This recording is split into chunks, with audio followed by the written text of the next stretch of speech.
Ladies and gentlemen, welcome back into the Don't Get Last Guillotine podcast. I'm your host, Joe Harris, and with me today we have one of the last great vestiges of satire in fantasy football, Jordan Loupe, otherwise known as Cantaloupe_FF on Twitter. This is yet another member of the Fantasy Gazette Memorial Guillotine League, and he's here to talk with us today about the AFC East. Jordan, how are you doing today? Man, I'm great. Thank you for having me. This is the first time that I have been on a podcast in probably 3 or 4 years. So really, yeah. So happy to be here. It's a great league, the Fantasy Gazette Memorial. So it's my first real foray into guillotine. So happy to learn, and you can teach me something hopefully today. So yeah, maybe we'll both learn things today. So let's start off talking not the things we'll talk about Jed York. Jed York managed to get himself arrested with $140 exactly on hand. And I just need to know, in what instance a billionaire is spending $140 for some treatment? You got to feel like there's better options out there. What's he doing in Ohio? Yeah, I think that's the worst part of the entire thing is that it was in Ohio. Surely for $140, the Ohio bit is really just you hate to see it. Hate it. I mean, I guess in Ohio the I don't 140. know if I feel worse for Jed or for the people on the other end of that. Yeah, it's really a lose-lose situation, but I guess in Ohio you can probably stretch that $140 more than you could probably in Silicon Valley. So that's a good point. There is an argument to be made about the dating scene in San Francisco. I've got a couple of friends who live out there. I'll run it by them because I'm not even sure that $140 can get you like dinner and drinks in San Francisco. So he's just a good man with economic understanding. He knows what purchasing power parity is, and he's using that to its fullest extent. And now the government's trying to get him for it. I thought this was America. Yeah, it's a sad state of affairs, but it is. We can stop pretending that we're funny about Jed York now. We can talk about the Fantasy Gazette Memorial Guillotine League, in which you outperformed the preseason ranking that I gave the draft. I was lower on a couple of players that I was definitely wrong to be low about during this draft. He went a solid Baker Mayfield, Bucky Irving, J.K. Dobbins, Hollywood Brown in the starting lineup, which at the time was perfectly reasonable because no Rashee Rice and also no Xavier Worthy. So there was a brief period of time where Hollywood Brown was getting it done. He actually led the Chiefs receivers in receiving yards last year. God, no wonder they missed the playoffs. Yeah. Incredible team, 2025 Kansas City Chiefs. Garrett Wilson, Jake Ferguson, Calvin Ridley, who got hurt in early, unfortunately, and of course Nico Collins, rounding it out. Overall, I was probably lower than I should have been on this draft. I think my biggest problem was the Baker Mayfield, Bucky Irving combination, which respectfully was in fact the part that undid you. But the Baker last year, I feel like, was a solid fade option, and I talked about this. I'm sure loads of people talked about this. He just threw a ton of touchdowns, and he's not been a high touchdown thrower in his career, and so returning to the median was probably to be expected there. But I do think that structurally, when you're building a guillotine team, I don't want to have a quarterback and a running back from the same team happening unless it's like an outlier high scoring quarterback who runs a lot. Then I'm okay with it. Like, you can do a Josh Allen, James Cook, you can do a Lamar and Derrick Henry type of thing.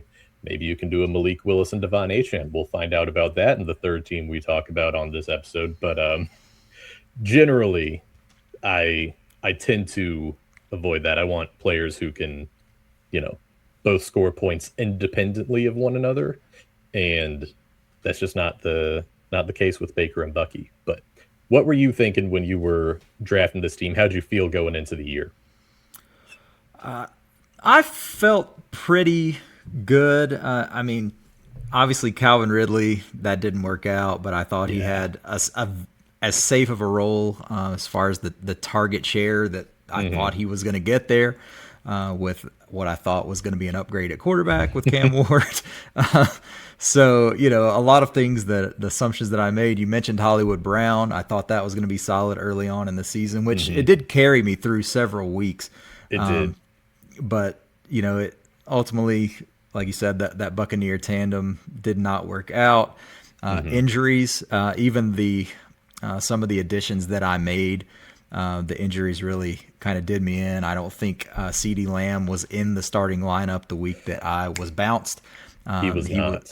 So, and then, I had the Panthers combo there eventually at running back with Hubbard and Dowdle. But the week that I went home was the week that both of them were back healthy and they were kind of splitting the backfield. So, right, it's kind of tough. Cannibalized into each other a little bit, and then not to hammer you too hard on the Buccaneers, but more as a illustrative point for the folks watching and listening at home. The week that you got eliminated, you needed another 5-ish points. I rounded either down or up just so the graphic didn't look ugly. Baker Mayfield had a solid 4.6 points that week. Just an utter disaster against the New Orleans Saints, who, for whatever reason, had his number last year and couldn't exactly tell you why. They don't have a great pass rush. They don't have a great secondary. It just didn't happen. But I do think it's a good illustrative point about quarterbacks and guillotine leagues. And most of the time when I have people on this show and they tell me, oh yeah, we got eliminated early, there wasn't much I could do about it. You go and you look at the quarterback had themselves a bit of a stinker. And so it doesn't feel great on draft day. I know it doesn't feel great on draft day to take a quarterback early. But you look at the teams with, probably a Drake May, a Lamar Jackson, a Josh Allen, fingers crossed in my case of the Josh Allen this season. And they tend to have a pretty solid floor. And so that's something that I've talked about all off season, something I talked about all of last season. I've got an article out on Player Profiler right now where I talk about it more. You can go check that out for those of you who are interested in learning a little bit more. But overall, I would say injury luck was not kind to you. And when you find yourself in that situation, either spend a little bit more or make a trade or something to that effect, because you've got all these players that are going to get healthy and they're going to be good for you, but you got to give them the chance to be there. 100%. Live and learn. So we'll see. I did in this the draft this year. I paid up a little bit more for quarterback. So we shall see. We shall see. I actually really liked your draft a lot this year. I think you're probably going to be in one of the top 5 when I do the ranks. I'm not calling anything too early. The Joe Burrow and T. Higgins stack is a little bit iffy, but I do think overall that was a very well-made team, and I'm impressed with that team. But we're going to talk about another team that I'm impressed with. We're going to talk about the Buffalo Bills. The headline of just about any fantasy quarterback article or podcast, 007 himself, Josh Allen. They call him 007 for 0 Super Bowl rings, 0 real MVPs, and 7 playoff losses. 8 if you count Haley Steinfeld starring in the movie centers. He was the quarterback 1 4 times in the last 6 seasons. The 2 times he was not the quarterback 1, he was the quarterback 2. He is probably one of the safest picks you can make at one of the safest positions to draft. Where do you think, Mr. Loupe, where do you think it is acceptable to start drafting Josh Allen? Not necessarily where you have him ranked, just if you saw him go off the board in a guillotine draft, you would be like, I guess. So, you're talking about in guillotine 18 teams, right? And you mentioned the safety that you have at, getting the number 1 or possibly number 2 quarterback off the board. So if you're looking late first round, early second round, I wouldn't begrudge you if you really just wanted to lock him in. But so that's kind of where I'm at. I mean, like you said, it doesn't feel great to take a QB in round 1 in a one quarterback league, but when you look at how many starters are going to be off the board and just the safety of the guy, I wouldn't begrudge you for going early like that. No, definitely not. I haven't seen it happen. I genuinely think you can look at Josh Allen as early as 10th overall. I'm not doing it. I think that I'm going to be able to find a quarterback a little bit later, or I think that Josh Allen will just fall a little bit later. But after like the top 3 running backs and that top 5 or 6 wide receivers, you start having questions about players, and then you look at Josh Allen, and I don't think there's really any questions. The only question is like, does the running eventually get to him? But he's a big guy. He's a tough guy. He finds his way to the ground. He doesn't seek out contact. He flops like a man. Right. Yeah. And it's, like you said, he's a big guy. He doesn't rely solely on speed like some of the other Russian quarterbacks that you think about. So it's not like he's going to lose a step that's really going to be that detrimental. If he gets a little dinged up, you'll probably be okay. A few years ago, he tore his UCL, and he still finished his quarterback 2 behind the otherworldly Patrick Mahomes 2022 season. He normally gets off to a strong start. He's got a very good schedule to start the year, and he's probably going to be in a offense that passes the ball more, or at least leaves the ball in his hands more. I think it's a pretty common narrative that Sean McDermott last season wanted to play defense, wanted to run the ball, wanted to be boring, basically. And now you've got Joe Brady, who his story stretches as far back as 2020 LSU. That's a guy that wants to air it out. Got an arm to air it out with. And so as safe as Josh Allen is, I think there really is, of course, upside for him to do more. And we'll talk a little bit more about that, I think, with the receivers. But for now, we're going to be talking about RB5 James Cook. No, not the British Explorer. Number 4 on the Bills. He was so good last season. I didn't realize this until I was doing the research for this episode. He was 20th among running in snap share, and he led all running backs in rushing yards. That is unusual for sure. Several games over 100 yards. I want to say he had 12 games over 100 total yards, and the Bills won every one of them. Every game that he didn't have 100 total yards, they lost. If it ain't broke, don't fix it. Do you think that James Cook is going to keep the, 20th overall workload among running backs? I mean, it's shocking to me that he was that low. So, I would think that if anything, it would increase a little bit, but sure. It's because you look at it and it's like you don't feel like he comes off the field that much, but then you think about it and you do have the little bit of Ray Davis sprinkled in, a little bit of Ty Johnson sprinkled in. But James Cook, Ty Johnson. Yeah. So he's always gonna be there and get his few plays and things. But Cook again, he's like you mentioned with Josh Allen, he's one of the safest picks on the board. When you're looking at the running back position, I would probably have him, probably 4th overall as far as running backs go. And that's obviously a first round pick and early first round pick, I would think so, or mid. I agree, and that's where I have him ranked. I don't really want to roll the Jonathan Taylor Colts offense dice. Jonathan Taylor was he had a 10-point per game difference almost in wins versus losses last season, which is not what you want to see out of the best player on your team, basically.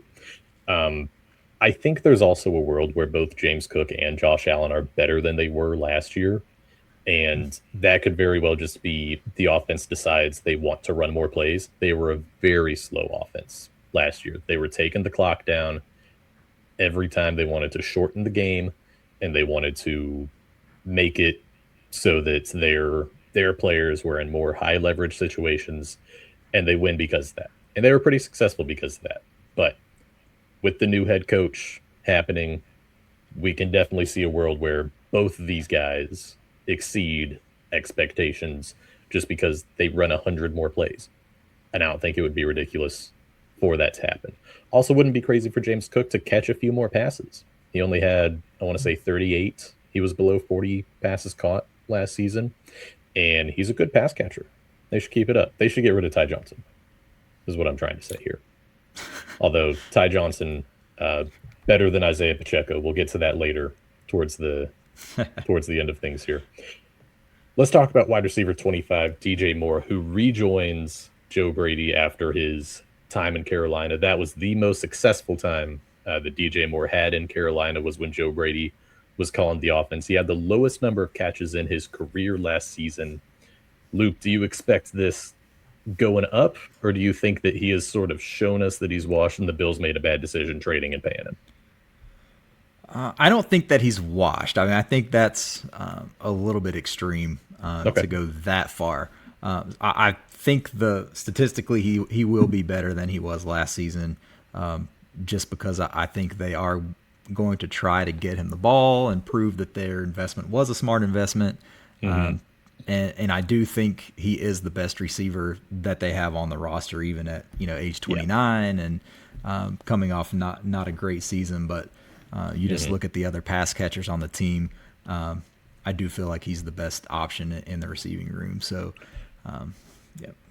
If he's not the best option in the receiving room, then either something has gone really right for the Buffalo Bills or something has gone really wrong for DJ Moore. And I think the median outcome is definitely that we're right about him being wide receiver 25. He's not quite a wide receiver 1. I don't think he's going to be.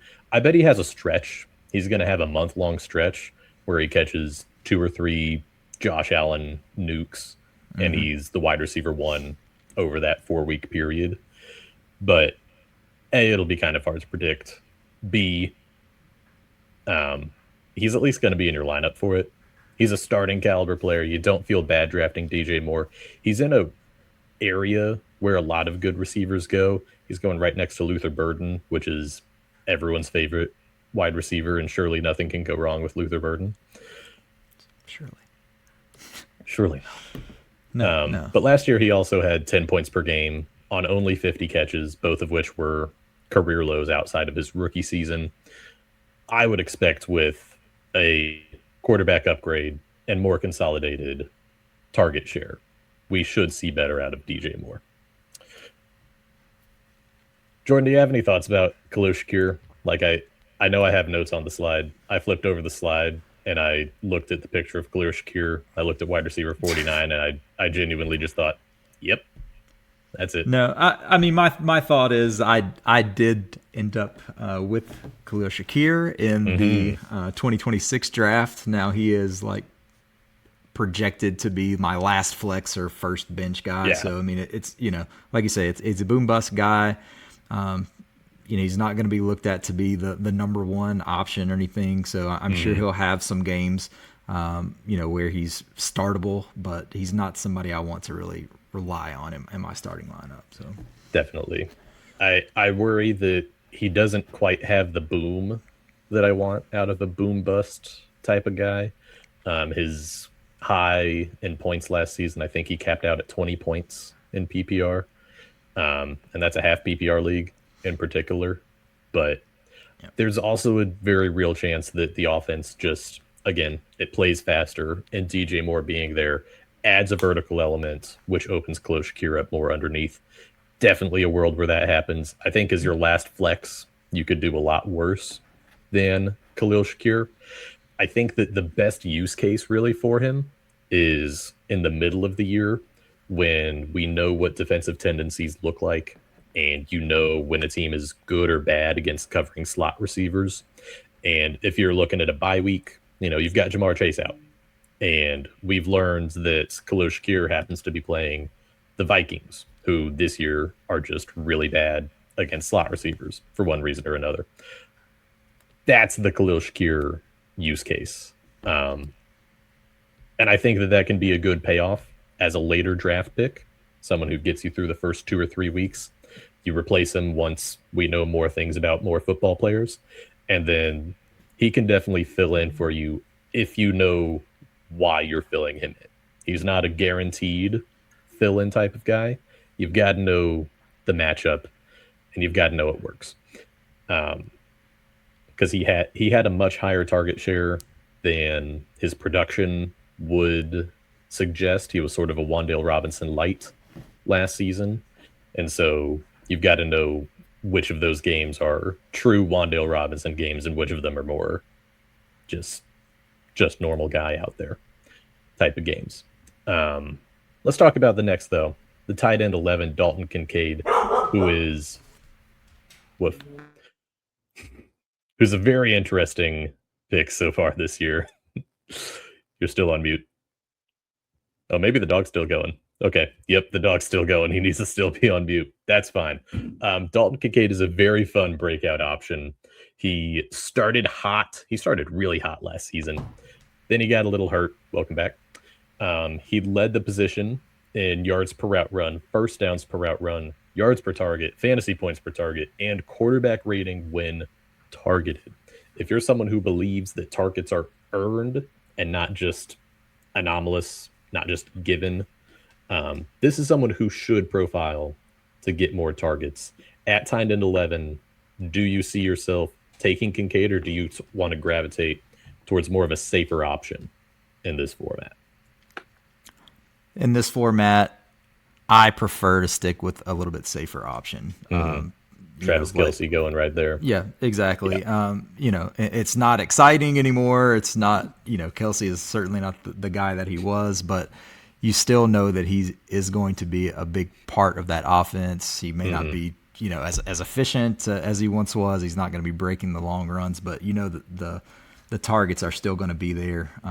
So I think, especially early on in the year, until we see a little bit more, I'm not comfortable really having Kincaid as my tight end one unless he falls a little bit down the board. So, yeah, I think there's a lot of guys that I really like at around tight end 11. It's not just Kelce. I like Dallas Goedert around there too. I think Jake Ferguson's fine.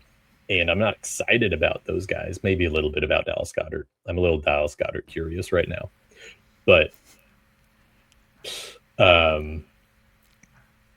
sorry, I lost where I was going on that one. But I saw you mute yourself, and I expected I was going to hear the back end of another bark. Oh, no, he's settled down a little bit, but okay, good for him. Good for him. It's a very boom bust type of play at tight end, and so I would like to get someone I'm more confident in week one, unless I just absolutely do not respect my league mates. And there's some leagues where I'm in that I am going to draft Dalton Kincaid because I know that one of my friends is just not going to be super locked in. He might have already drafted an Ashton Genty who might not be 100% week one. I actually do have a league where a guy managed to Ben Cummins himself and didn't take a quarterback, and then he was picking at one of the ends, and everyone else just drafted a billion quarterbacks, and so feel pretty safe week one in that league. That's a good Dalton Kincaid league.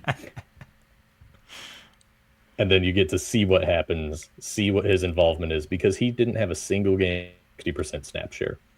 If he just gets to an average of a 60% snap share, we're probably looking at a guy who finishes tight end 6 to 8, something in that range. But this is a game where you need the workload. And so far we haven't seen it. Jordan, you want to talk about any of the Bills scrubs? We've got Ray Davis, running back 58, wide receiver 96, Keon Coleman. I have nothing to say about Keon Coleman at all. No, I mean he's much better suited, I think, to the role that he's going to be in now, which is just more of a kind of a jump ball guy, situational, and not be relied upon to be the wide receiver 1 or wide receiver 2. So, a good blocking wide receiver. Eat some more cookies, put some weight on, and then you can be a little bit more effective out there. Ray Davis is a perfectly reasonable handcuff running back. He's probably pretty talented. We've seen one game. I mean, we saw one game last season where James Cook didn't play because it was week 18. and he got the workload, and it was against the Jets, and it was week 18, but he also scored like 30 fantasy points that day, which was cool. Yep. That was nice for a DFS lineup or two. And then wide receiver 107, Skylar Bell. I'm going to make this brief because if you listen to this show, you know exactly what I'm about to say. Skylar Bell is just a waste of a pick. This is lighting one of your picks on fire that you could be using on a backup running back or a veteran wide receiver who might get involved or might get traded before the season starts. Who knows? We'll talk about that in a second too. But Skylar Bell is a fun player, and you may have liked him as a prospect, but he's buried on a depth chart. He's a rookie. He needs to get acclimated, and he might have a good season this year. He might have 600-700 yards if everything breaks right for him. The problem with Sky, you don't think so? No. Okay. That's fine. You don't even have to think so. But if you're someone who thinks so, even if everything breaks right for him, it's not going to break right for him early. And by the time things break right for him, your league is going to be too small for him to be started. Every league, I'm going to see someone draft Skylar Bell because well over 100 wide receivers get drafted in a Guillotine league. And there's just no reason for it. There's none at all. There is no situation where he cracks a starting lineup. I would be willing to bet that every league I play in, Skylar Bell does not start unless someone does something dumb or does it to prove me wrong, both of which are very much in play. But generally speaking, that's a waste of a pick. There are better things to do with your picks, and I'll say that's the rookie wasted pick when we talk about a few other guys later, perhaps. Do you have anything you want to add on the Bills before we move on, Jordan? No, I think we're good to go to the Patriots. Okay. Let's talk about the Patriots, who, by the way, lost a game to the Las Vegas Raiders week 1 last season, which I don't think gets talked about enough. I think we all collectively memory hold that. And I do love that point in the year where the bad teams don't know they're bad and the good teams don't know they're good just yet. And it'll be fun looking back at this time next year to see what happened week 1. But yeah, let's talk a little bit about Drake May. Everyone loves Drake May. And then the playoffs happened. And then we started loving Drake May less. Do you care more about what happened before the playoffs? Are you still in love with Drake May? Drake May, the worst joke of the entire NFL season last year. I wouldn't say that I'm in love with Drake May. Okay. I still feel taking him that early over some of the really established guys, over the Joe Burrows and that type of thing is still a little bit iffy to me, just because, I know everyone talks about the schedule last year, but they did have a pretty easy schedule. And then you saw a little bit in the playoffs there when they started to face a pass rush and, how they looked against the Seahawks. And so I think some of his, efficiency and things like that could come down a bit this year. But you look at now the better weapons, I think can offset that a lot. So he's not a guy I like drafting because of what you just said, because there's just so many things going into it. Like his rookie year, he wasn't good. He was just outright bad. He didn't play very much. He wasn't on a very good team. I don't hold that against him at all. But he wasn't good. And then last season, he was excellent. And he did it against the easiest schedule since the turn of the century by DVOA. And he made it to the Super Bowl. He was clearly the best player on a Super Bowl team. I'm not trying to disrespect Drake May, who I do think is a very good player. But I worry that QB3 is probably his ceiling, and I don't love drafting guys at their ceiling. I'll get a little bit of Drake May just because I'm kind of scared to be about this. But this is a player with a very wide range of outcomes because the offensive line is enormously different. The weapons are enormously different. The schedule is enormously more difficult. We just don't know what's going to happen here. And I would rather, especially a position like quarterback, I want to draft someone who I know more about. And the last thing I'll say about Drake May, in terms of immediate production, drafting him to my team, he plays the Seahawks again, Thursday Night Football, week 1. And if he has a stinker week 1 on Thursday Night Football, you have to look at that for the next 3 days. And the psychological damage that might do to the rest of your team might just undo them. And your season could be over before it begins. I don't think that's going to happen. He was very consistent last season. He never went below 12 PPR points. I don't know why I had to specify PPR points. It's not like he's catching passes. It was the only time he scored 12 points was his only game below 15 points. It's just it's like Jordan said, there's a lot we don't know, and there's a lot more established quarterbacks going around there, like Joe Burrow. I don't really know who I have at QB5 right now. I'm cycling between like 6 different guys probably for QB5. I'm kind of landing on Dak Prescott, which sounds odd, but that's for a different episode when we talk about Dak Prescott. Do you think the running keeps up, or do you think that was more of a product of him not having good weapons? If I had to say one way or the other, I think it was a little bit more the lack of weapons, and he just had to make something happen sometimes. Yeah. But, I would hope if I were a Patriots fan that the running kind of goes down a little bit, and he has a clean pocket, and he's able to find A.J. Brown, Romeo Dobbs, and some of these guys. But, we'll see what happens. That's a very altruistic hope for someone in your particular NFL fandom position. Yeah. All right, let's advance just a little bit. I'm going to talk about someone who's technically not the highest ranked running back on the Patriots. I'm going to talk about Ramondre Stevenson. He's my highest ranked running back.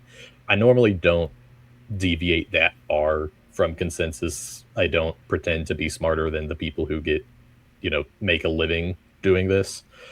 But I do think that Ramondre Stevenson is the better running back to own in this particular type of fantasy football, where the Travion Henderson breaking a 60-yard touchdown run every 5 games is awesome, and it can absolutely be helpful in winning you your league, but that's not really what you're optimizing for in this game. Ramondre has been 12 points per game each of the last 3 years.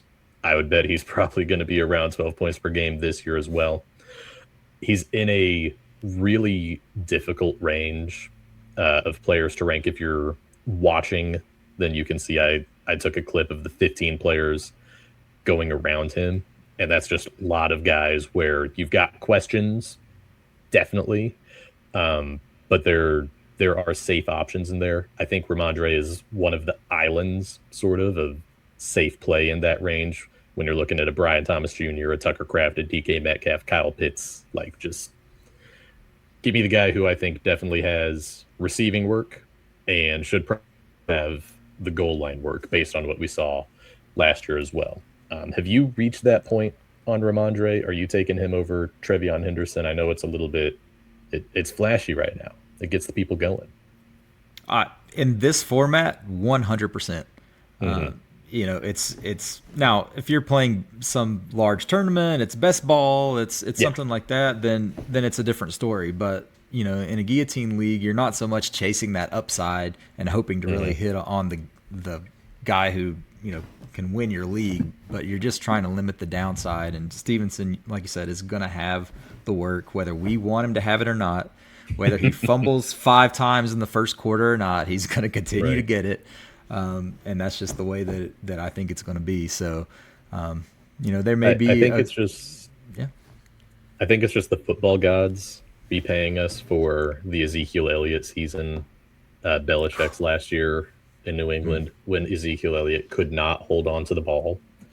And I personally, at least, I kept starting Ramondre Stevenson because I was like, surely they bench Ezekiel Elliott. The corpse of Ezekiel Elliott is about to turn to dust. It's time.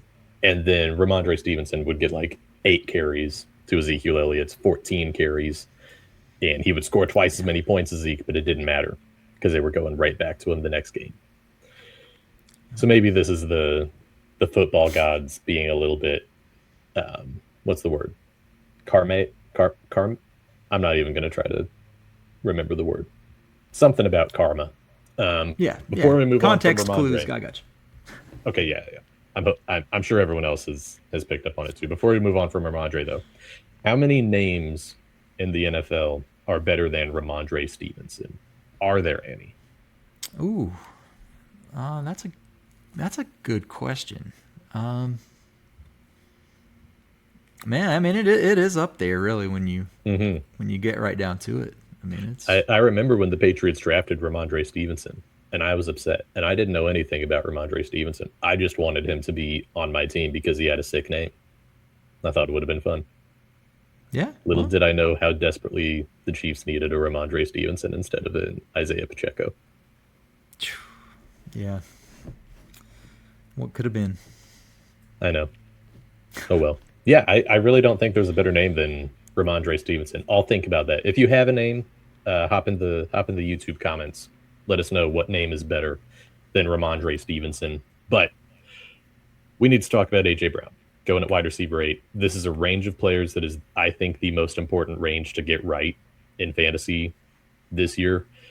Late first, early second is where you see very valuable and very players. This is where we were drafting Brian Thomas Jr. last season. This is where we were drafting Amon-Ra St. Brown last season. There were real people who were, and I was one of them, debating Amon-Ra St. Brown or Brian Thomas Jr. I did land on Amon-Ra St. Brown, and he was my wide receiver 3 last year. I should be one of the thread bros who was I told you. Man. I'm not going to do that. I'm not going to do that to you guys.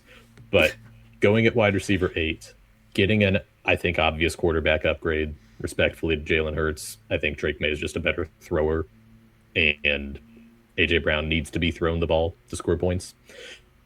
It is in just a very sharp range of the draft. So between Jonathan Taylor, Drake London, AJ Brown, Nico Collins, James Cook, Chase Brown, Brock Bowers, Chris Olave, do you think that AJ Brown is in the right spot here for a guillotine league? Yeah, so I mean, for me, I feel like I would probably prefer him to Drake London, just Mm-hmm. given the quarterback situation. But I think I would probably take James Cook over him. I would probably even take Nico Collins over him. Chase Brown, I think, are all safer options just because you don't have the uncertainty of how is he going to fit into the offense? How are they going to use Mm-hmm. him? Is he going to have a hissy fit if he only gets a couple targets in a game? So I think there are some safer options than him. Not to say he's not safe, but they're Mm-hmm. just, I think, around that range. Like you said, you really do have to hit on that pick. Yeah. So I think everyone in this range you could swing on and miss, and it's really high up in the draft, and you don't want to do that. I definitely on Nico Collins and James Cook going ahead of him. I would probably put AJ Brown above Jonathan Taylor. I haven't done it yet. I just haven't updated my rankings in a while, but I do probably need to do that. And he's not a player we know exactly what we're getting out of. Um, but we know that even on a crowded offense, on a poor offense last season, he was wide receiver 8 per game. And he's going at wide receiver 8 right now. And he hasn't finished worse than wide receiver 8 in the last 4 years. So maybe we're overthinking the drama just a little bit. I really don't want to take a Drake London who we've only seen one elite year out of, catching passes from Tua Tagovailoa or Michael Penix Jr. over him. I would feel really silly if I did that and then yeah, was a very quick elimination. Um, let's move to wide receiver 3, Romeo Doubs. Best helmet game in the NFL, not remotely close. I think that we are collectively a little too low on Romeo Doubs. I think it's fine for Guillotine because he's probably going to be an up and down player as he was in Green Bay. They acquired him to play a role that now he's going to have to be a little bit more of, a field stretcher, because they no longer have Kayshon Boutte anymore. But at the same time, that's going to be a boomer bust type of play going at wide receiver 53. Pretty happy with that. I would especially like to pair him with an AJ Brown. If I took AJ Brown early, then I want both of them on my team. I want to fill out a good quarterback, maybe a solid tight end, loads of good running backs, and then I take Romeo Doubs as my wide receiver 2. He's not an excellent wide receiver 2, by any means, but I think that you're giving yourself at least half of the Drake May passes are going to be caught by these two guys. And I would also imagine that if A.J. Brown has a big game, Romeo Doubs probably isn't going to have a big game. But if Romeo Doubs has a big game, then A.J. Brown's probably dealing with a much lower ceiling, probably a much lower floor, too, in that case. And so I would just like them both on my team. It's going to be pretty rare that they both have a bad game. You saw that last season with A.J. Brown and Devontae Smith. You saw that last season with Jamar Chase and T. Higgins. I mean, hell, you even saw that last season with like Ladd McConkey and Quentin Johnston. So this is a much better player to pair with A.J. Brown. I would draft him 8 or 9 wide receivers earlier if I had A.J. Brown, just to make sure I have that floor on my team, because you're not playing to get the most points in a given week. You're just playing to not get last, and that's what we do around here. Do you generally agree that Romeo Doubs at wide receiver 53 is kind of stealing? Yeah, and especially now after the trade today, which, getting Booty out of the way where you don't have to even worry about that additional mouth to feed there. You're looking at Pop Douglas and Kyle Williams as the other wide receivers. So, I mean, I think you're absolutely, in 2 wide receiver sets, it's going to be A.J. Brown, it's going to be Romeo Doubs. So he's going to be out there. I think you're 100% right that, if you look at half of the passes completed this year, it's probably going to be between those two guys. You're going to have some Hunter Henry sprinkled in, which we'll get to. Yeah. But yeah. Yeah, I like Romeo Doubs even if I don't have A.J. Brown at wide receiver 53. But if you've got A.J. Brown, just such a great pick. And you could say the same thing, I guess, about Hunter Henry, although I don't think he has quite the same volatility as either of those guys.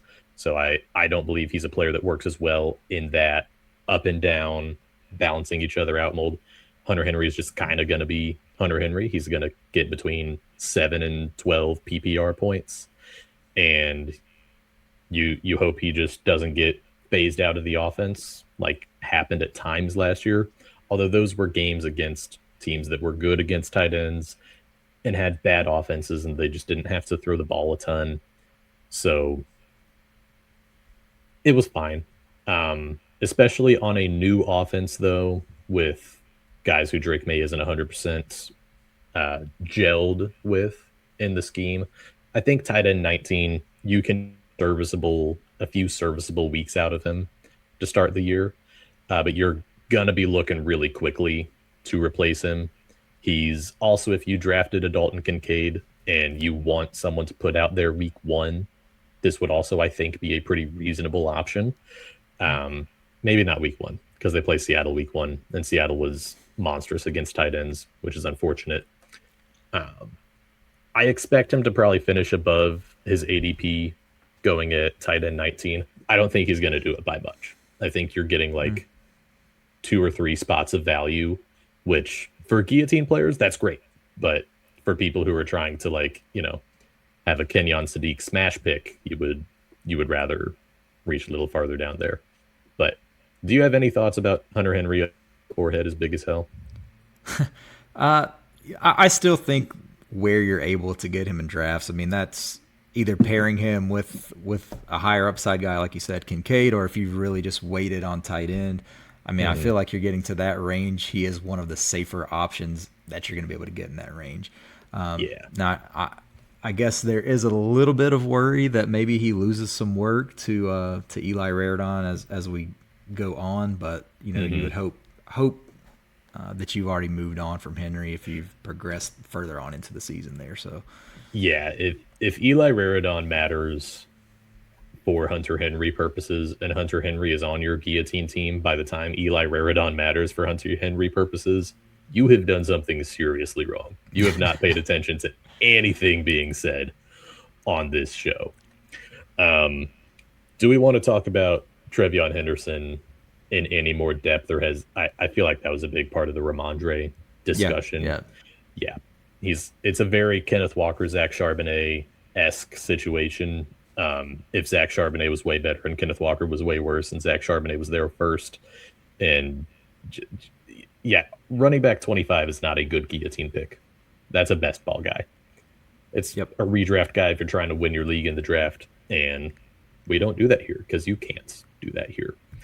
I've already done the AFC South episode, so I guess this is our chance to talk about Kayshon Boutte, a late in the offseason booty call was made. He is now a Houston Texan, which I don't think matters at all for fantasy football purposes. Maybe similar to the Romeo Dobbs. Sorry.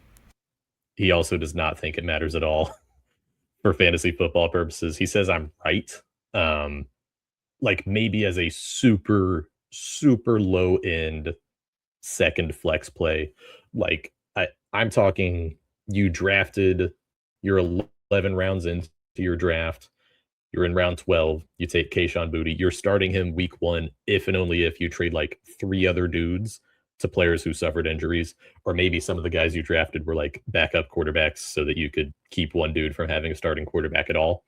Then that's when Kayshon Boutte happens. But for the most part, you got to see it before you're remotely comfortable starting him. And then by the time you're even remotely comfortable starting him, you've probably got a better option than Kayshon Boutte. So not a draft pick I love to make, but it's also someone who you're going to know pretty quick early on. It's not going to be like one of the rookie receivers where you have to hold him onto your team for a while and you feel bad cutting him and it kind of hinders you throughout the season because you keep waiting on the breakout that just doesn't come. And so for that reason, I would take Kayshon Boutte over some of those rookie receivers that we've talked about on here, like an Elijah Surratt, definitely over a Skylar Bell, who we mentioned earlier, but he probably does not matter. If he matters, Nico probably hurt. And I don't want to live in that world. Are there any other wide receivers on the Pats worth discussing?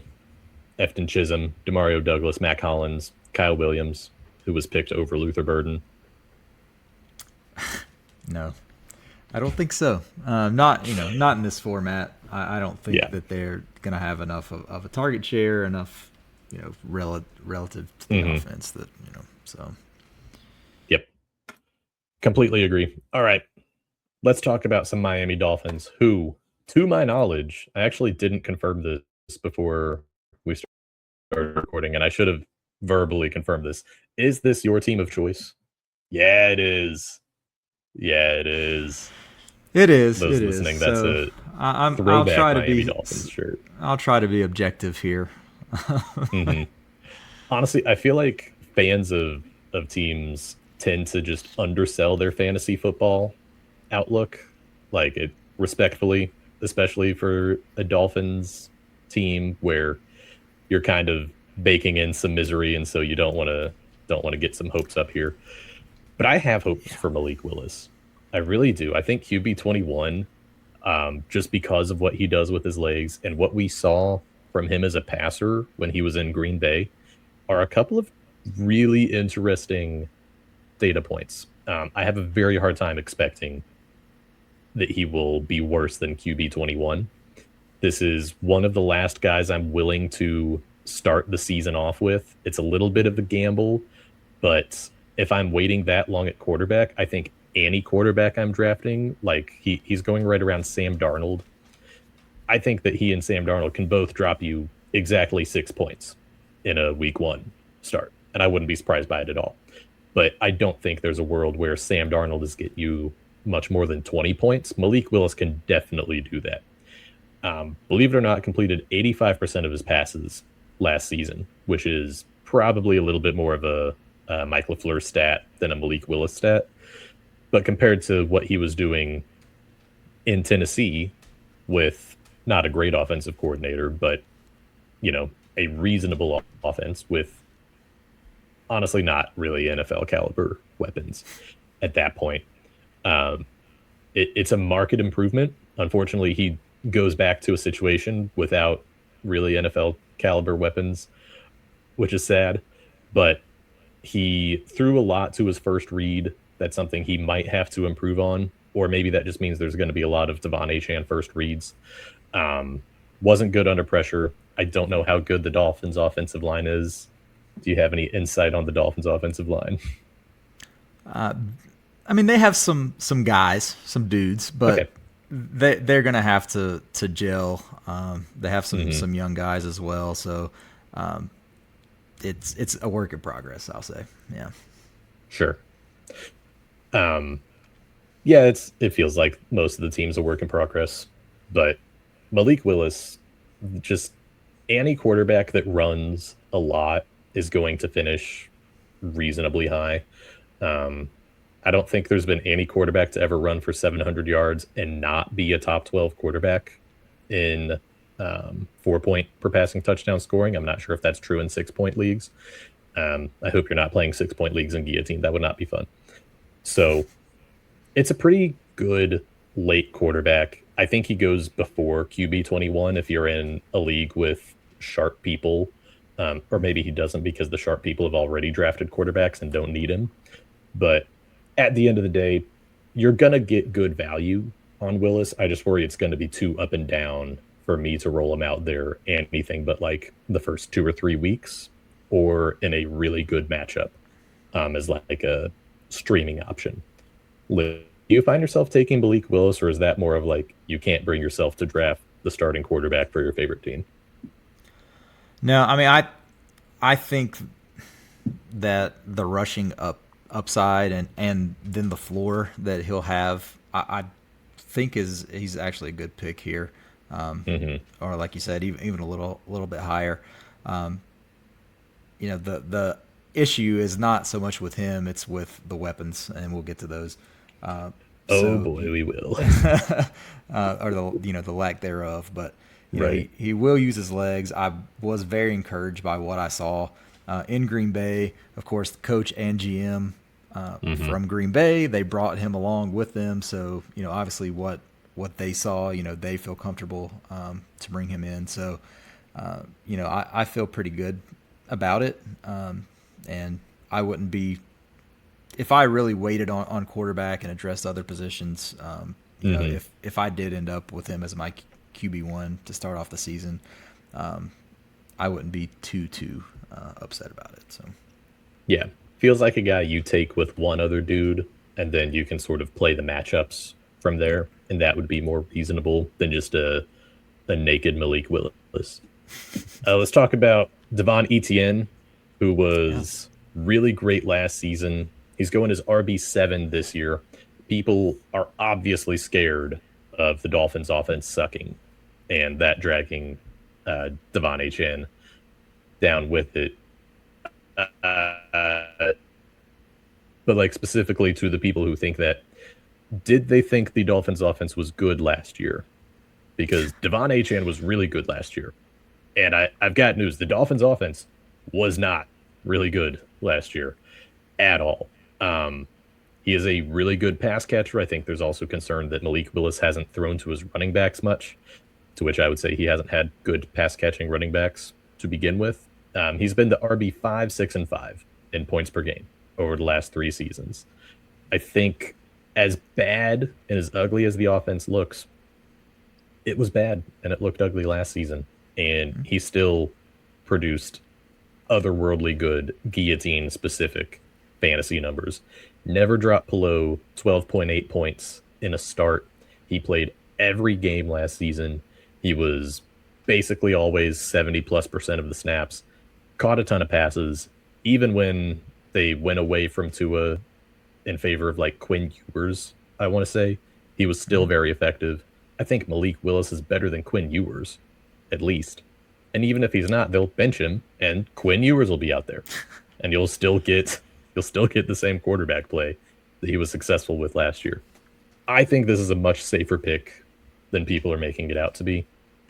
I think it's a question of, do you trust the things around him and what they're showing you to be afraid of, or do you trust the player who's just consistently gotten it done? Yeah, I mean, I trust him because he's an all-around guy. He has the PPR. The receptions will be there, and like you have on here, I mean, he is going to be the centerpiece of the offense. They're not going Has to to be. have Malik Willis drop back and pass 40 times a game. I mean, Hmm. it's the offense will run through him. So, you have the safety at least in knowing that the volume is there, Yeah. both rushing and receiving. So, yeah, I think he's a pretty safe pick. So, Hmm. This is also a team conscious decision to trade away Jalen Waddle, and I don't think you do that if you're not confident in what you have being not good, but like functional, not embarrassing. And Devon Achane might be the only functional piece on this offense. So I think that was a pretty massive vote of confidence for Devon Achane. Quick with it, that one. That was good. That was really good. Um, but they were 25th in points per game last season. And they're probably going to be, I don't know, 28th, 29th. They're not going to be worse than the Browns. We can say that, hopefully. All right, let's talk about the reason why people think they might be 32nd, actually. Receiver one for the Miami Dolphins this season is going to be Malik Washington, going at wide receiver 69. We are, nice. this is, thank you. We are very firmly in the gross guillotine picks segment of the show, which I love. This is what I'm here for. This is a certified, scary, gross, iron underpants type of start where you roll them out there week one because you drafted Ashton Genty and you drafted Jordan Tyson. And now what else can you do except hope and pray on Malik? From what I've seen, he is Malik Willis's favorite target so far through camp. And I don't think that they've played together in the preseason, have they? No, not yet. Okay. Which I'm fine with. But it sounds like there's a good connection there. Obviously they started off on a good first name basis. And so moving forward, I mean, the guys that he's being drafted around are just really bad. Like there's no other way to put it. He's being drafted around a bunch of defenses and a bunch of kickers. Jalen Naylor is going ahead of him. Ryan Flournoy, who I kind of like, is going ahead of him. Ryan Flournoy is like the fourth target on that offense at best. Malik Washington might just be one. Travis Hunter's going right after him. Terrible guillotine pick. There's some backup running backs who are fine. But for the most part, this is a guy with upside. I don't necessarily want to say a floor because we have no idea what the pass catching split looks like. But I'm willing to take him above consensus just because if you're in a spot where you need a wide receiver to fill in for you, then he can show you something week one. And you will know very early on if he is worth rostering or not. Jordan, do you think he's going to be worth rostering? Worth rostering? Yes. Mm-hmm. Now, there are going to be some weeks where the receptions are just not going to be there. The points are just not going to be there. Yeah.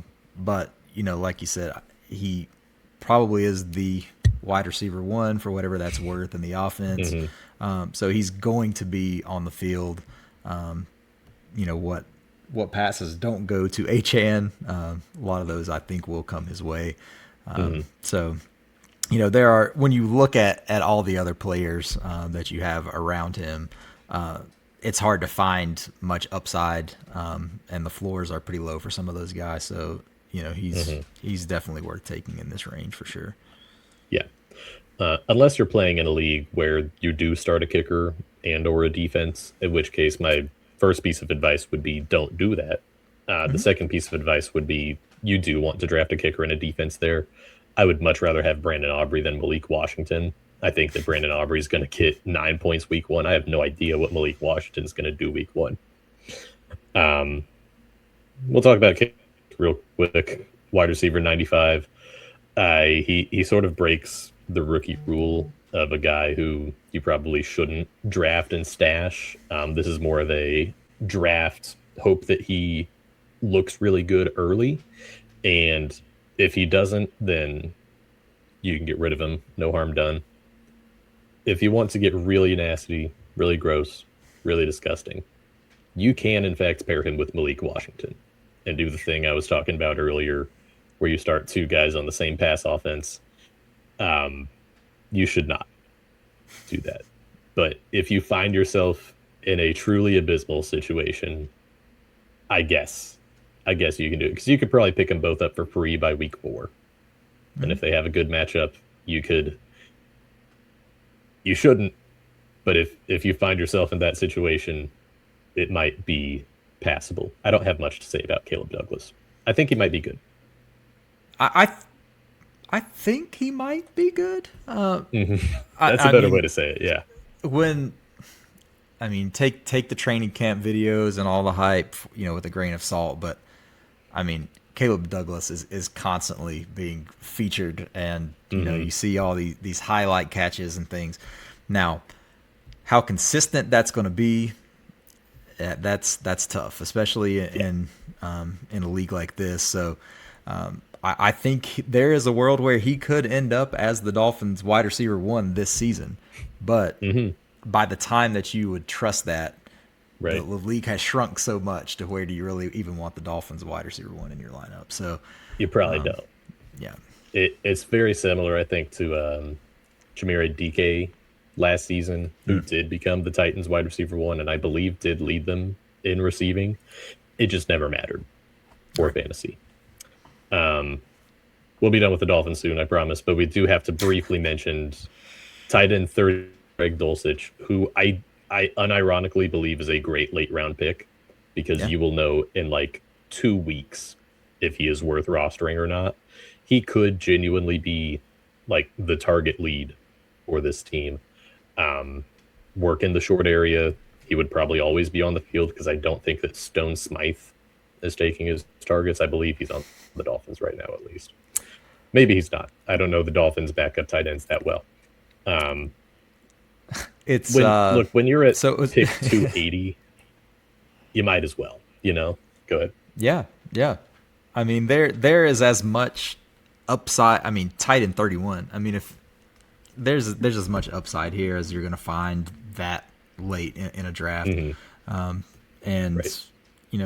From all reports say that he is going to be one of the top targets for Malik Willis. Again, take that for what it's worth, but I think they will run a lot of 2 tight end sets to limit having to use some of those wide receivers. Limit how many wide receivers you need. Yeah, exactly. So I think he is going to be out there on the field quite a bit, and could be a default wide receiver 1, wide receiver 2 for the team. So could do a lot worse. He does have the athleticism. Position, I think that's probably a lot more valuable to your team than the Caleb Douglas, Malik Washington if they hit, because wide receiver, there's 80 good wide receivers on a given week probably, or at least startable wide receivers on a given week. There's like 12 startable tight ends on a given week, and so you would, if he hit, you would have a situation where he's playable. I didn't include a scrub slide for the Dolphins. I feel like that was the entire we covered it. Trust me, we covered it. Yeah. Okay. Sounds good. Let's talk about the Jets, another team that I did not include a scrub slide for. Geno Smith is going at QB 28. I think he only matters for the pass catching options here. He is only draftable in the situation that you tried to gamble with your starting quarterback, and the rest of your league tried to snap up all the quarterbacks, but they didn't do it right. If you're playing on Sleeper, if you're playing in a chopped league, Geno Smith is ranked player 2,981. And so if you go a little high the whole time without getting a quarterback and your league thinks they've got you, but if your league thinks they've got you on that and they're not sorting by points, they're just sorting by rankings, you could get the last round Geno Smith. You could laugh at him. You could laugh at all the guys who drafted Shadur Sanders, John Watson, and a bunch of the other bums, because you drafted a bum also, but you didn't have to waste a pick for it. He does play the Titans week 1. Like, genuinely, if you find yourself in a situation where you don't have a quarterback, I'd strongly recommend against finding yourself in that situation. But if you're there, week 1 against the Titans, throwing to Garrett Wilson. What if Geno still hasn't written back? Could be. It could happen. It's not going to happen, but that's okay. Let's talk about the players that matter here. Running back 13, Breece Hall, who has been a good producer throughout his career, regardless of who's at quarterback, regardless of how much the offense scored. He was RB 20 per game last season. He's going to RB 13 right now. I don't draft Breece Hall. I'll just outright, I don't want pieces of this offense. When I do, it's a falling Garrett Wilson. I think there's a lot of better and more interesting running backs going near RB 13 than Breece Hall. He did not score a touchdown last season while Braylon Allen was healthy, and Braylon Allen is healthy again. He probably should have just demanded a trade, and he definitely shouldn't have signed that contract. He's another guy who scores way worse in losses than he does in wins, and I don't think the Jets win a lot of games. There's a 9-point difference. He goes from 12 to 21 points in losses versus wins, and Vegas expects them to have like 3 of those. So I'm not super excited to take him at RB13. How far do you push Breece Hall down the board? Because I can see you nodding and shaking your head at the right time. So where about do you think Breece Hall goes? I mean, I'm kind of with you that he almost always someone else will take him before I'm comfortable taking him. I mean, you said he finished, as RB20, points per game last year. That's about where I would be willing to take him, and he's typically going to be gone by that point. So, I don't trust Aaron Glenn. I just don't trust the entire offense really as a whole. I think Glenn could be out, within the first 5-6 weeks of the season if they start off slow. And there's just too much uncertainty there. So he's not really a target for me. So yeah, definitely not one for me either. At RB20, he would be going around like Bucky Irving, and I would probably rather have Bucky Irving than Breece Hall. This isn't a player that's going to be on a lot of good Guillotine teams. At least I don't think. I could see, excuse me, sorry. I could see an argument the other way for wide receiver 15, Garrett Wilson, who last season led the Jets in receiving despite playing 5 bowl games. He played 1 for about a quarter after that, and then he was technically active against the Cleveland Browns in Week 8, where he did not play a snap. So that's an interesting state of affairs for the New York Jets. I think the best thing you can say about the Jets and the Dolphins is that they get to play each other twice this season. And so those lower end fantasy options might have a little renaissance against each other. He's been pretty consistent over the last few seasons, regardless of what's been happening at quarterback. It could be a Hall of Famer, it could be Justin Fields, and he was still scoring 14 points per game, just no matter what.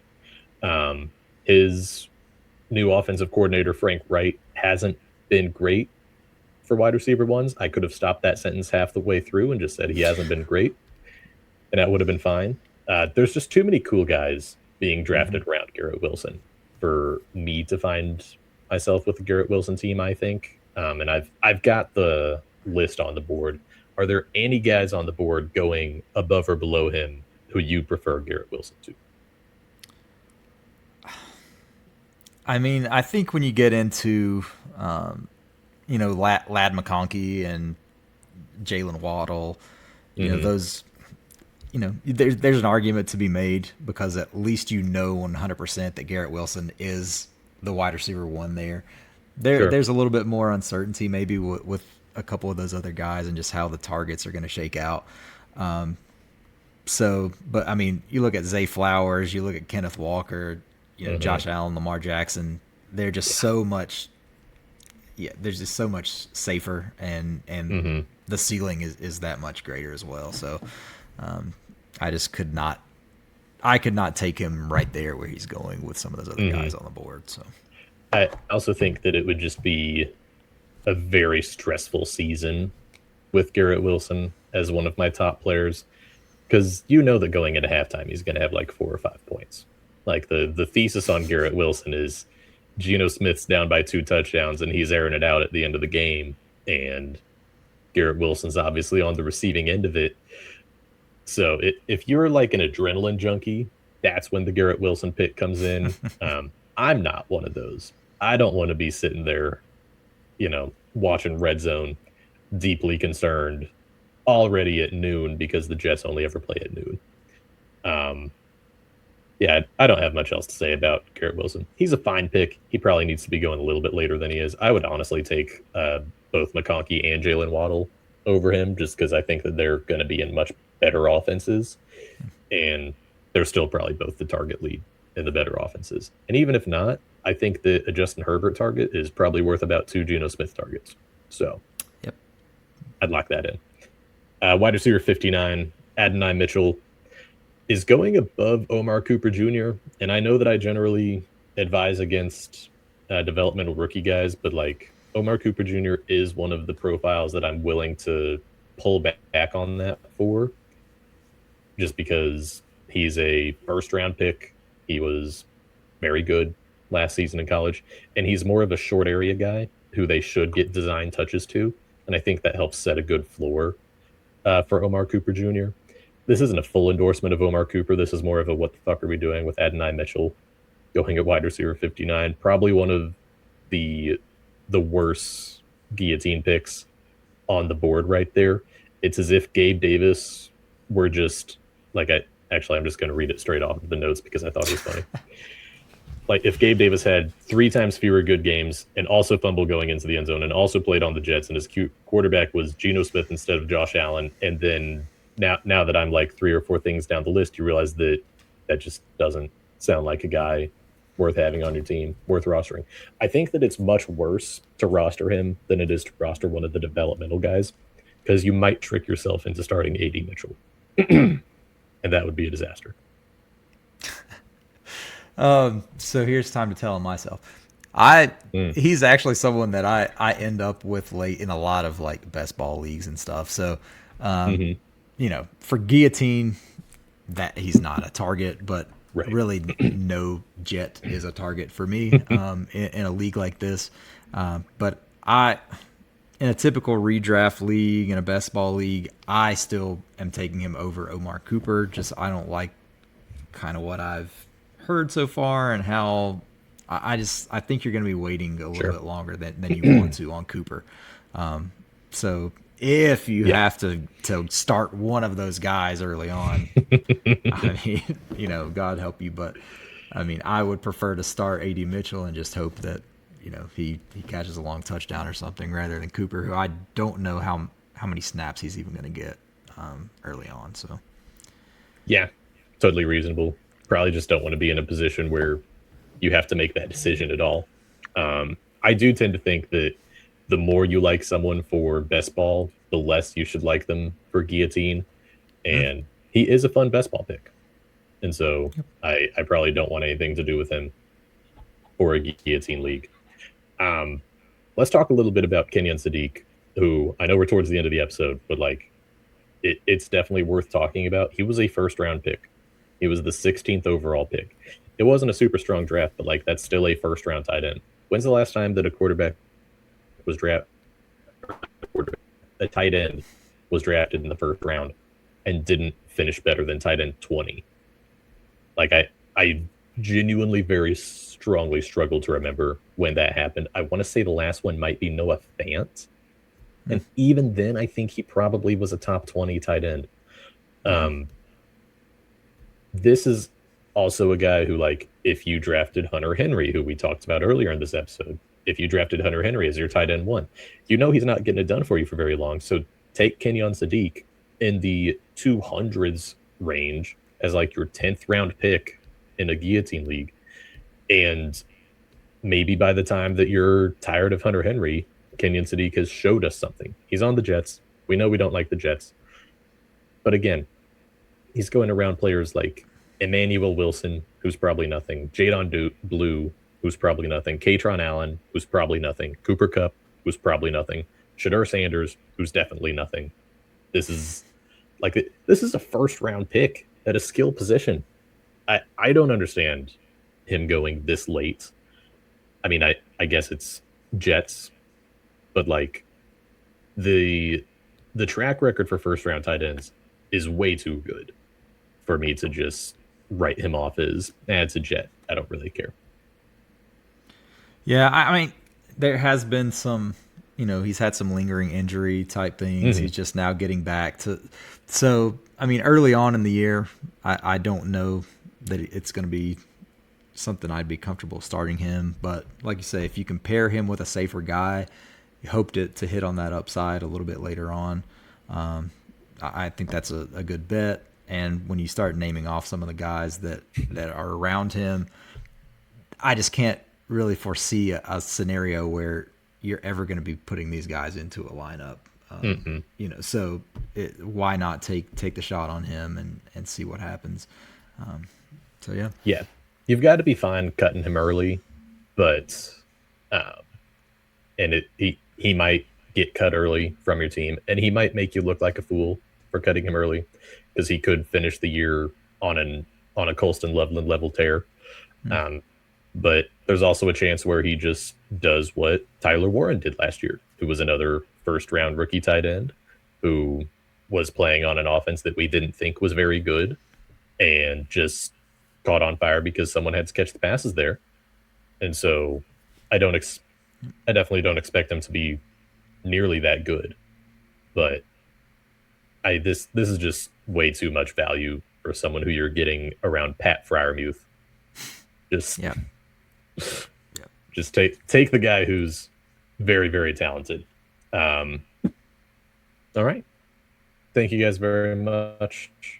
Do we want to do the 100 running backs better than Isaiah Pacheco real quick? Do you think we can do it? I think we can. I I think bet we we can do it. could because I'm just gonna scroll over to Fantasy Pros here. Let me Okay. remove that from our show, and then we'll add. There we go. Fantasy Pros running back rankings.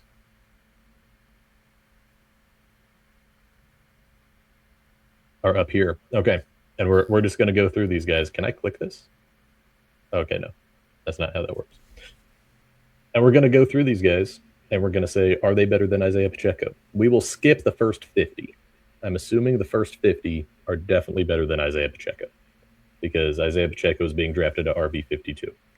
Jonah Coleman being drafted ahead of him, that's better than Isaiah Pacheco. Isaiah Pacheco is Isaiah Pacheco. Doesn't count. Sure. Tank Bixby, Mike Washington Jr., Braylon Allen, Brian Robinson Jr., Marshawn Lloyd, Emmett Johnson. Are any of these guys worse than Isaiah Pacheco? Certainly not. Definitely not. No shot. No. Sean Tucker, Ray Davis, Nick Singleton, Kamani Vidal, James Conner, Katron Allen, Emmanuel Wilson, Jadon Blue. Are any of these guys worse than Isaiah Pacheco? No, because they at least give you some glimmer of hope. Mm-hmm. There's a world where Jadon Blue does something. We've seen Kamani Vidal do a couple of things. Singleton was drafted.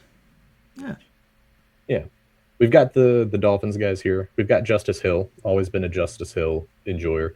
I'm not sure if George Hilani is better than Isaiah Pacheco or not. This is the first question mark that I have of is he better than Isaiah Pacheco?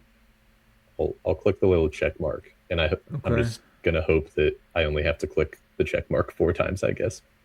Yeah. Isaiah Davis, Kalen Black, Damont Claiborne, Samaje P. Ryan, Ty Johnson. I think these are all pretty clearly better than Isaiah Okay. Pacheco. Yeah. I'm with you.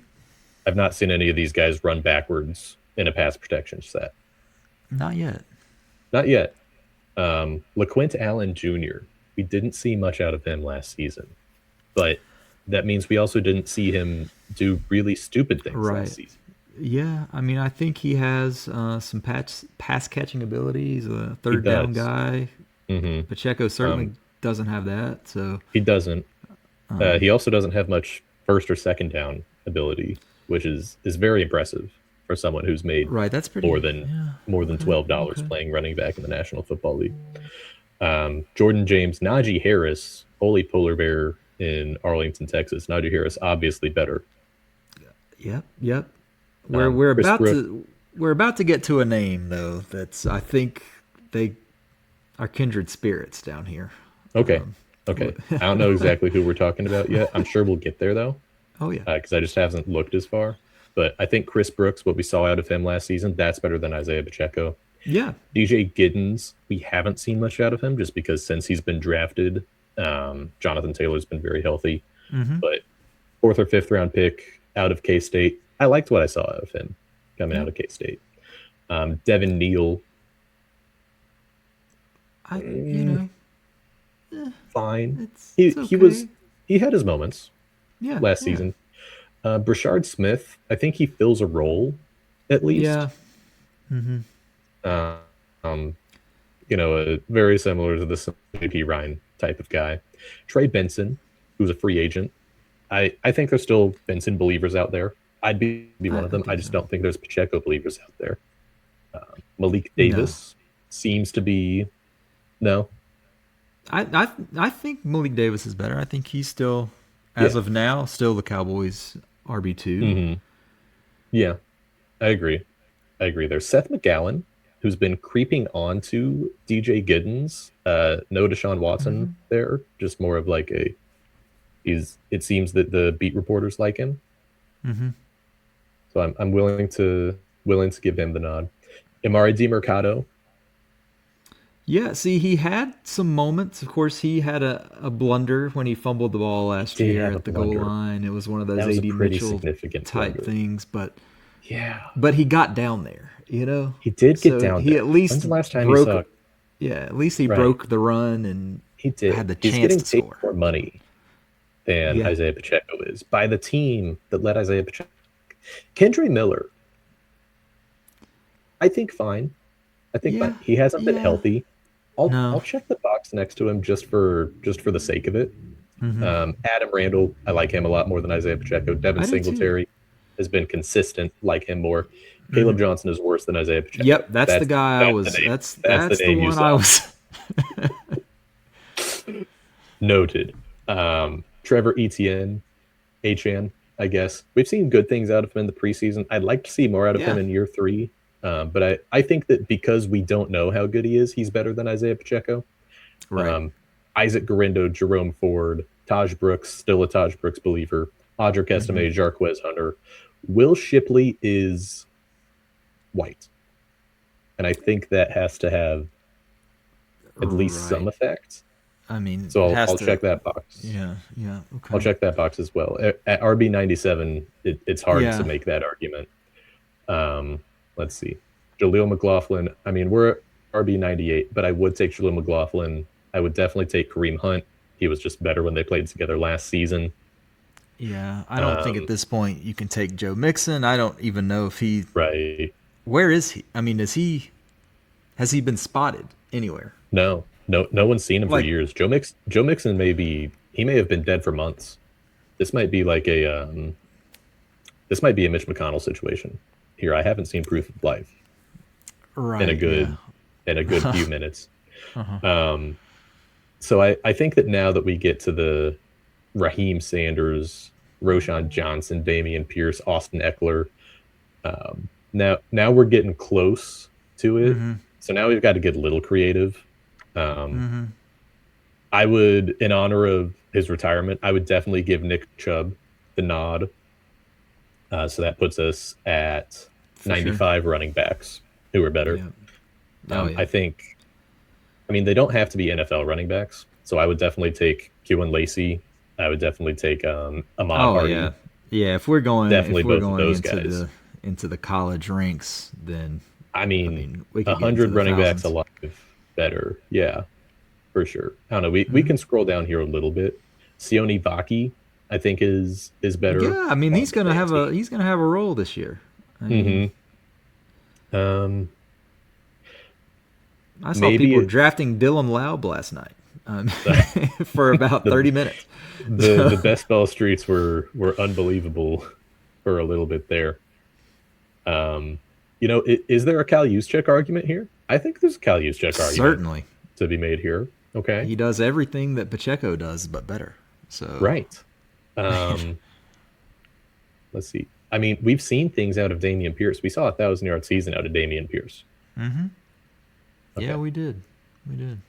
Yeah, I'm looking down here. I'm just not seeing what I want to see. I'm not sure if we got there. I think we got to 98 running backs, not counting the guys who are still Right. in college.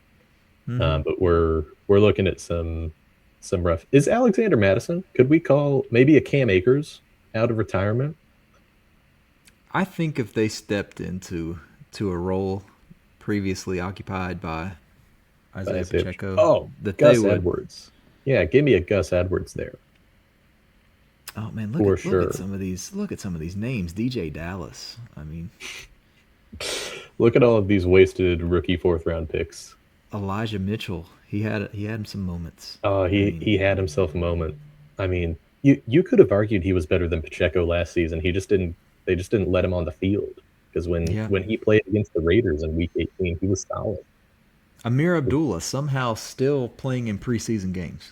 I mean, it's One of the most impressively long careers, not for like a good reason, just in the sense like of how are you still employed to play Are you football? still living? Yeah. Yeah. Oh, Roman Hemby.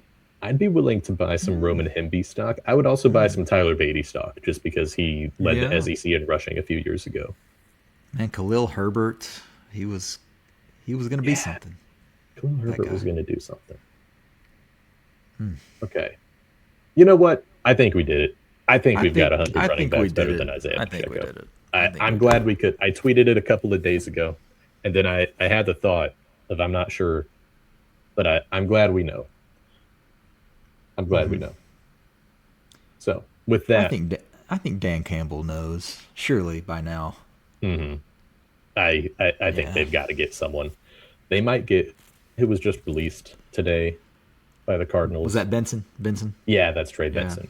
I think that because the Lions offensive coordinator, Drew Petzig, was just the head coach for the Cardinals, he drafted Benson.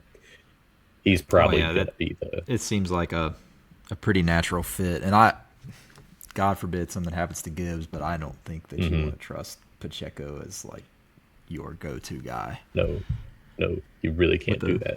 It would be really funny if you were not a Detroit Lions fan, but Oh yeah, if you were like a Vikings fan, Packers fan, you absolutely you're you want rolling to see in it. that. Yeah. It's fantastic. But generally, no. We don't want to see that for fantasy football purposes. All right. Thank you for humoring me about Isaiah Pacheco. One of the running backs of all time. Thank you for watching and listening, all of you out there who stayed and listened to us talk about Isaiah Pacheco for 10 minutes and just played a round of guys naming dudes. What's better than that? Jordan, is there anything you would like to say to the audience before we let them go here? No, I just appreciate you all tuning in, and get Guillotine really is a really cool format. Sorry about the dog. Happens. The dog also wanted to say, Guillotine's really fun. So if you haven't tried it, give it a try. Definitely. All right, Jordan, thank you so much for joining us. Thank every one of you for watching and listening. We'll see you guys next time on the Don't Get Last Guillotine podcast.